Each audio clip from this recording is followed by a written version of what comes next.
काफ़ी चीज़ें हम बता ही चुके हैं। वैसे आपको ये हमारे अक़ब में आप देख सकते हैं कि ये जो तूफ़ान की आंख आपको दिखाई दे रही है, वैसे तो कई चीज़ों की आंख होती है, गुस्से में हम लोग भी कह देते हैं, लेकिन इस वक्त ये तूफ़ान की आंख है जो कि हमें दिखाई दे रही है। और पाकिस्तान और कराची जिस तरीके से उसके नक्शे में दिखाई दे रहा है, तो ये काफ़ी कंसर्निंग है। लेकिन अल्लाह ताला रहम फरमाए, क्योंकि जाहिर है कि मुसीबतों को, बलाओं को, तूफ़ानों को टालने वाली वो वाहिद ज़ात है और हम उससे लो लगाते हैं और हम जाहिर है कि मुआफ़ी के तलबगार भी हैं। बाकी ये सदफ ने प्रेडिक्शन शुरू में कर दी है कि भाई 2023 से 2045 तक सदफ जी काफी तूफान और 2021 से लेकर और अब तक जो 2001 से लेकर अब तक जो मामलात बने हैं वो ये कि इसमें 15% इजाफा हुआ है। तो दिस इज अलार्मिंग, जो इंक्रीज रेट है वो अलार्मिंग है। अच्छा, अब ये शुमाल मशरिक के रुख में कोई खास तब्दीली नहीं आई। कराची शहर कोई डायरेक्ट हिट नहीं करेगा, लेकिन जाहिर सी बात है इसके असरात होंगे। मगर जो हमारी साहिली पट्टी है जिसमें ठट्टा है, बदीन है और क्या कहना चाहिए केटी बंदर है खास तौर पे, वहां पर इस टकराएगा। शहर में आज और कल कराची की बात करूं तो बादल खुलकर बरसने का इम्कान भी बताया जा रहा है। दूसरी जानिब तूफान के जेर असर आने के बाद थरपारकर, केटी बंदर, ठट्टा, बदीन और सजावल समेत सिंध की साहिली पट्टी पर तेज हवाओं के साथ बारिश का सिलसिला जारी है। समंदर में तूफानी और ऊंची लहरों के बाइस कई देहात जेरे आब आ चुके हैं। पाक फौज और जिला इंतजामिया की जानिब से रेस्क्यू ऑपरेशन तेजी से जारी है। अच्छा जी, तो आप इमेजिन कीजिए कि सूरत हाल क्या है। ये बड़ा कंसर्निंग है। लेकिन ये जो मनचले हैं ना भाई, थोड़ा होश के नाखून लो मेरे भाइयों। व्हाई दे आर कॉल्ड मनचले? बिकॉज वो अपने मन के रास्ते पे चलते हैं, दिमाग से नहीं सोचते। मन से चलते हैं। हाँ, मन मतलब दिल से। तो दिल का रास्ता अक्सर खतरनाक होता है। तो बहरहाल बात यह है कि और खासतौर पर इस तूफानी सूरत हाल में तो इस वक्त हम विदाउट वेस्टिंग एनी टाइम क्या अरेंजमेंट्स किए गए हैं, क्योंकि हमारी नुमाइंदा इस वक्त जो है वो साहिल पर मौजूद हैं और बड़ी मुश्किल सूरत हाल में हवाओं के दोष पे इस वक्त वो मौजूद हैं। तो हम नहीं चाहते कि हवा कोई ज़ोर से चले और वो कहीं इधर उधर हो जाएं। तो फिर यह है कि इशरत खान से बात कर लेते हैं। Ishrat, you are so brave, हम आपको सराहते हैं। लेकिन जिस तरह से आपके बालों का रुख एक साइड से दूसरी साइड पे हो गया और हम नहीं चाहते कि समुद्र की तरफ आपके जाने का इम्कान पैदा हो। तो बताएं क्या सूरत हाल है जी कल की निस्बत आज?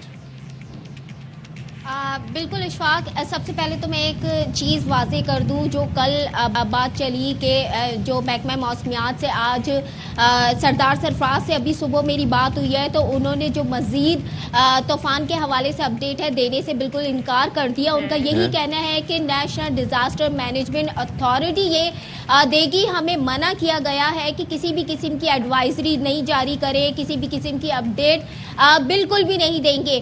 जो लास्ट अपडेट मेरे पास आई थी सुबह 4 बजे के करीब, तो वो उस हवाले से अगर मैं आपको बताऊं तो इस वक्त जो तूफान की सूरत हाल है वो कराची से 275 किलोमीटर दूर, जबकि ठट्टा से 285 किलोमीटर दूर और केटी बंदर से 200 किलोमीटर दूर है। तूफान के अतराफ में जो हवाएं चल रही है वो 140 से 150 किलोमीटर फी घंटा की रफ्तार से चल रही हैं। और अगर तूफान के अतराफ में झक्कड़ के हवाले से आपको बताऊं तो वो 170 किलोमीटर फी घंटा की रफ्तार से चल रही है। जबकि यही कहा जा रहा है कि कराची शहर में 17 जून तक बारिश होगी और आज तूफान केटी बंदर और जो बाहरती गुजरात है उसके दरमियान टकराए जाएगा। कल ये कहा जा रहा था कि सुबह के वक्त टकराएगा, फिर कुछ देर बाद ये भी कहा गया कि जी ये दोपहर के औकात में टकराएगा, लेकिन आज ये कहा जा रहा है कि जी शाम के औकात में ये केटी बंदर और भारतीय गुजरात के साथ टकराएगा। वेदर के हवाले से अगर बात की जाए तो इस वक्त भी कराची का जो वेदर है, तेज हवाएं तो चल रही हैं। समंदर के जो करीब करीब हवाएं चल रही है वो 60 से 80 किलोमीटर फी घंटा की रफ्तार से चल रही हैं। और अगर मैं समंदरी लहरों की जो फुट है वो बताऊं तो वो 8 से 10 फुट ऊंची है, बल्कि इससे भी कहीं ज्यादा होगी। और हवा ऐसी है कि मैं आपको हिलती जुलती ही नजर आऊंगी। आज कराची का वेदर ऐसा है कि सूरज भी इस वक्त चमक रहा है और 29 जो दर्जा हरारत है वो 29 डिग्री सेंटीग्रेड है, जबकि जो हवा में नमी का तनासुब है वो 70% है इस वक्त। और यही कहा जा रहा है कि शाम के औकात में तेज बारिश भी है, खास तौर पर ठट्टा, बदीन, सजावल, थरपारकर, वहाँ तो बहुत ज़्यादा तेज़ बारिश होगी है। और जिस वक्त जो सब केटी बंदर और भारतीय गुजरात के साथ तूफान टकराएगा उस वक्त तो बहुत ज़्यादा सूरत हाल जो है वो ख़राब होगी। और ख़ास तौर पर ये भी आपको बता दूं कि केटी, एक चीज़ मैं ये जानना चाह रहा था कि ये जो आपने एडवाइजरी के हवाले से बताया, तो ये सुबह 4 बजे की है।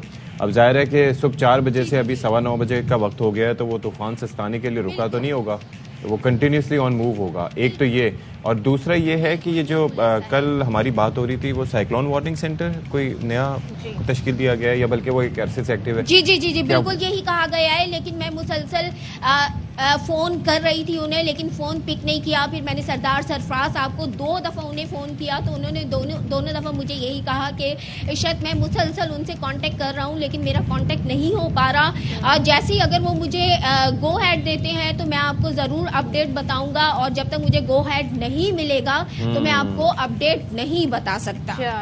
ठीक है इशरत, अपना ख्याल रखिएगा। और आपने ज़ाहिर है हमें बताया, आपके पीछे हम देख सकते हैं समंदर की ऊंची ऊंची लहरें। जी ये इफेक्ट है इस साइक्लोन का। Thank you so much.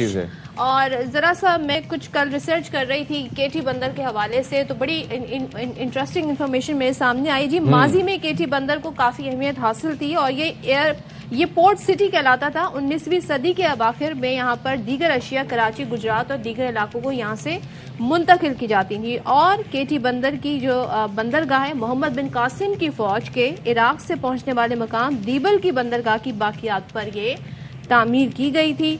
यहाँ पर जी 75 बरस के दौरान पानी आगे आता गया, तो इसकी वजह से जो आबादी है उसको मुंतकिल किया जाता रहा दूसरी जगह। जैसे जैसे समंदर आगे बढ़ता गया, आबादी जगह बदलती गई। मीठे पानी के लिए यहाँ के लोग मुकम्मल तौर पर दरियाए सिंध पर इन्हिसार करते हैं। तो और इसको इसी वजह से जो शौकत अजीज जब वजीर आजम थे परवेज मुशर्रफ साहब के दौर में, तो वो ये कहा करते थे कि ये जो है पाकिस्तान का तीसरा अहम पोर्ट बन सकता है। अच्छा, और उसकी वजह एक और ये भी है सदफ कि लेट मी ऐड कि यहाँ पर इंडस डेल्टा है। इंडस डेल्टा वो जगह होती है, डेल्टा वो जगह होती है जहाँ पर समंदर और दरिया आपस में आके, और वो जरखेज तरीन बेसिकली इलाका होता है।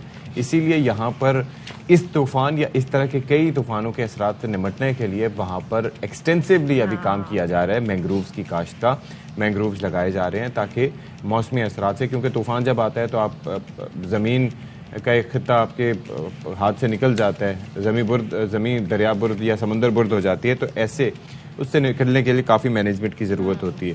तो एक तो सिलसिला ये हो गया। बाकी ये है कि कुछ डिटेल्स आपको सदफ भी दे चुकी हैं।